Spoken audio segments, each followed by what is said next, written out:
What's up guys, happy holidays. Today we have Jedi does Jiu-Jitsu for the Christmas special. Last year we had a surprise blue belt promotion, and this year we have Jedi in an elf costume.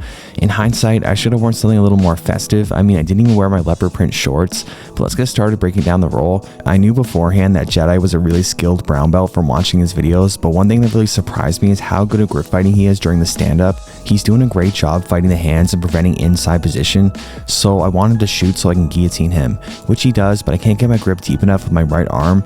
But Jedi switches to his head on the outside, and I frame on his head so his shoulder slips off my hips. When I feel someone try to turn to their knees from north-south, my objective is to try to get my knee between their elbow and knee so I can take their back. In most cases, using a rolling back attack as they try to hide their back on the mat, but if they don't react and they stay on their knees instead, often you can just pull them to the side to take their back or put them in the truck. That's what happens here, and normally I have my foot on their leg rather than the mat. It just offers better control. I put them in the truck, which is like the back, except both of your hooks are controlling their one leg.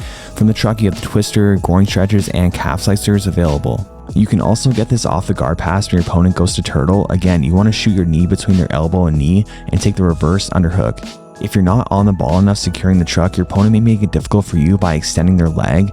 You need their leg bent to secure the truck. That's what Jedi does here, so I changed course to a standard back take. Jedi's doing a great job of getting his back off the center line, not allowing me to take a seatbelt grip and preventing me from getting two hooks in, all of which makes securing and attacking the back difficult. When attacking the back, it's really the bottom hook you need to worry about the most. It's the most important to keep control and the hardest of the two to insert. I get into this kind of weird position where my left arm kind of acts as a hook.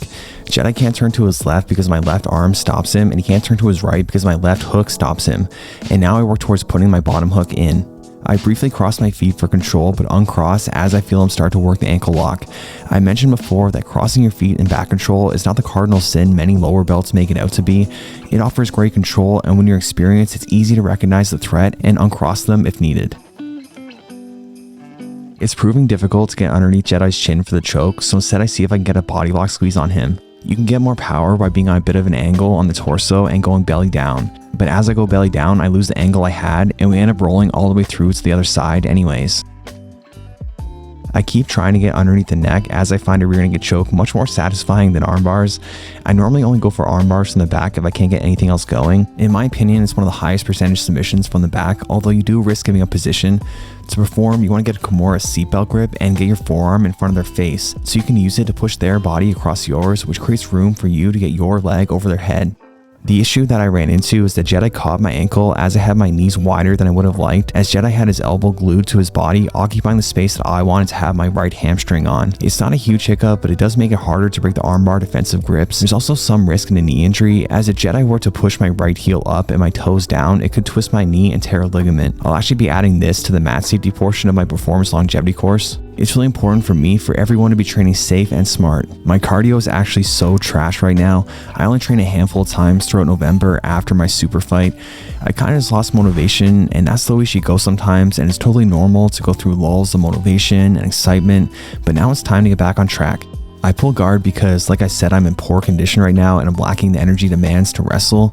I try to elevate Jedi into X guard or leg entanglement, but Jedi slips out of my control. What I was trying to do is what I did in our gi roll: elevate Jedi, forcing him to post his hands on the mat, which makes his legs light and enables me to move them closer to my head so I can get underneath his hips for X guard.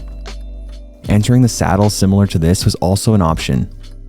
But Jedi does a great job defending, and the main issue I have is I can't get a meaningful grip on him. As you can see, every grip I try and take with my hands, Jedi slips out of and away from my control. Now Jedi's looking to re-enter on his own terms. If he's not happy with the grips he enters with, or the grips I take as he enters, he backs up and disengages, looking to improve his grip situation the next time he engages. Meanwhile, I'm just looking to take what I can get so I can avoid standing up and having to wrestle. Jedi's doing what I consider to be anti-jiu-jitsu, and I don't mean that in a bad way. I consider anti-jiu-jitsu to be strategically disengaging to create an advantage, because now I'm really just taking what I can get, and what I got is not great. So I try to adjust to De La Riva, but he kills my hook by not letting my toes of my right foot attach to his hamstring. If I stay here in this kill De La Riva with this gap between my elbow and my ribs, Jedi may be able to place his hand there and knee slide. This pass has been popularized by competitors like Leandro Lowe and Andrew Wilsey, and John Thomas has a great YouTube video on it that I recommend checking out. So I recognize the threat and adjust by transitioning back to reverse De La Riva. I try to take an underhook, but Jedi hunkers his way down to deny access. but no big deal as patience is key when both attacking and preventing underhooks. I transition to quarter guard and keep my right elbow glued to my side. Now I wait for my opportunity to take an underhook as Jedi searches for one for himself. As I take the underhook, I also bump him forward with my knee. Because Jedi postures up to a standing position, I follow him up with a body lock. What I was trying to do was keep him on his knees for the dogfight, which is a sweeping position and system that you have multiple sweeps and back takes available, notably the back take, the knee tap, the single leg,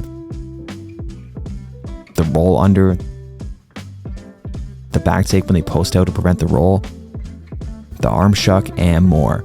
I'll make the dogfight video soon, I promise. I use both my knee and my underhook to pull Jedi forward, causing him to post his hands on the mat. Remember, the only thing stopping you from taking someone's back is their arm. Because it's on the mat and not in the way like an overhook would be, I have a clear path to the back. I try to lift Jedi up to take him down, but Jedi spreads his base out wide, making it very difficult to lift him. As a result, it gives me the room I need and ability to jump onto his back. The problem with the standing back take is that you only really have the rear naked choke available, and it can be tiring on your legs to stay up, although it's also tiring on their legs and core to keep you up. So I hop off but keep the body lock. Jedi's fighting the hands, but I'm holding super tight. Jedi tries to roll into a leg lock, but I'm wise to it and hide my ankle behind his leg so he can't extend it. Jedi was likely trying to do something like this, but look how my opponent has his foot between my legs. Awareness is key and you have to react quick. Threat awareness builds up over time, and if you're a lower belt and feeling like you'll never get there, you will. Just keep showing up and improving each class. Rome wasn't built in a day, and black belts aren't either. If you want to come out and train and learn from me and Jedi, we're hosting a Jiu-Jitsu camp in Trinidad and Tobago. Tyler Spangler will be there as well. The link is in the description. We'd love to see you out. Jedi's trying to sweep me to his left using his right elbow, but I stand up to nullify his sweep as I know he needs me on my knees to complete it. As I stand, I also force Jedi's knee down so I can enter into the side smash. I love the side smash and use it all the time. Primarily, I'm trying to backstep or mount my opponent. Jedi does a great job of defending though. Watch his defense. He prevents me from taking upper body control in the way of inside position by preventing the crossface and underhooks as he builds his frames. Framing with his arms to make space for his knee to get less smashed, and then brings his knee fully in front for a knee shield. And then he gets his feet in front of me to push off and make space. I make sure to keep control and not lose connection or he'd stand up. Alright, I hope you enjoyed the roll. The gi version will be out next week. I know you'll enjoy it too. Make sure to check out Jedi's commentary, The Roll, on his channel and subscribe. He is one of my absolute favorite channels and has been a huge inspiration for me as a content creator. Also, a big thank you to everyone who does these rolls with me for YouTube. It takes two to tango and I need a dance partner to do them. I appreciate everyone being so cool and putting their ego aside to help me and all the viewers out the way Jiu-Jitsu should be. A big thank you to my patrons to support the channel. I super appreciate you guys. I just appreciate everyone who watches. Thank you guys so much. Thank you for sticking around until the end of the video. If you're still here, please leave a comment or fist bump, and I'll see you guys next time.